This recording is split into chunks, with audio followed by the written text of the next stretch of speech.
final reading in our series, December 31st, is taken from Luke chapter 4, verses 14 to 30.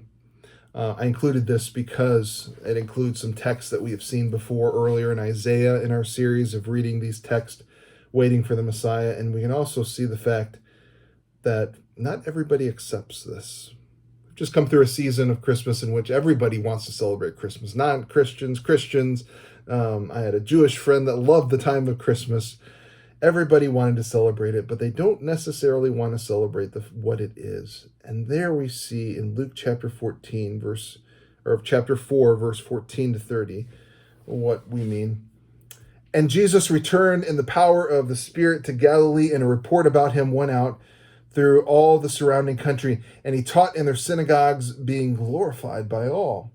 And he came to Nazareth, where he had been brought up.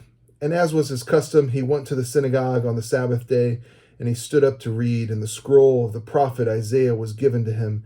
He unrolled the scroll and found the place where it was written, "The Spirit of the Lord is upon me, because he has anointed me to proclaim the good news to the poor.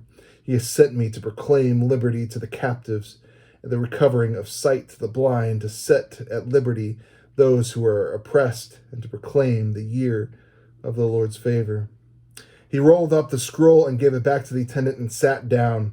The eyes of all of the synagogue were fixed on him, and he began to say to them, "Today the scripture has been fulfilled in your hearing." And all spoke well of him and marveled at the gracious words that were coming from his mouth. And they said, "Is this not Joseph's son?" And he said to them, "Doubtless you will quote to me this proverb, 'Physician, heal yourself.'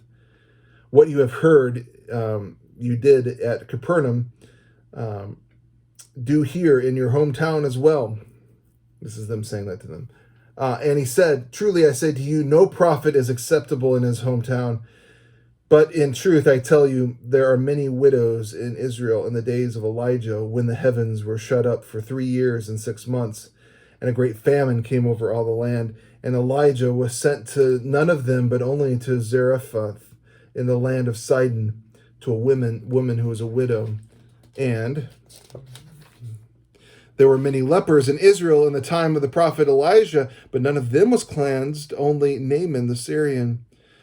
When they heard these things in all the synagogue, they were filled with wrath, and they rose up and drove him out of town and brought him to the brow of the hill on which their town was built, so that they could throw him off the cliff.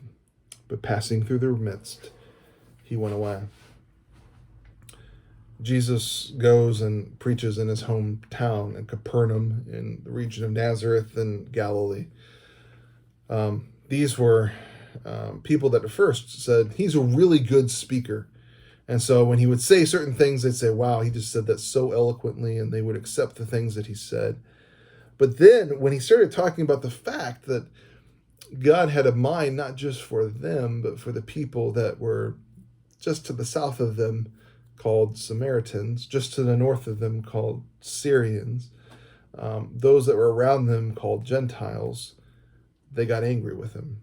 They wanted to kill him for it.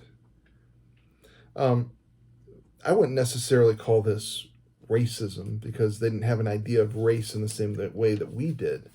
But this was a lack of concern for those that were outside of their borders, for people that were not them.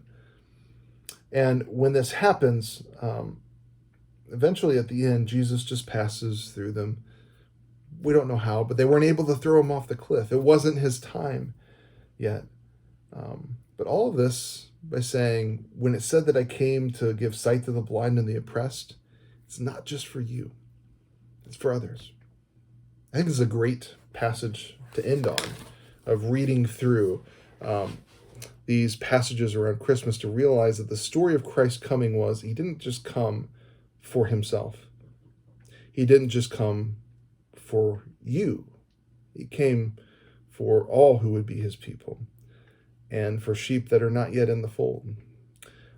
This is a time to remind us that in thinking through why Jesus came and that he came, we need to be reminded that that message is not to be just hidden for us and hoarded by us, but is for everybody around us, and that we should not get mad that Jesus said that he came for more than just us, but for those that are around us. So the message of Christmas is for you, but it's also for your neighbor.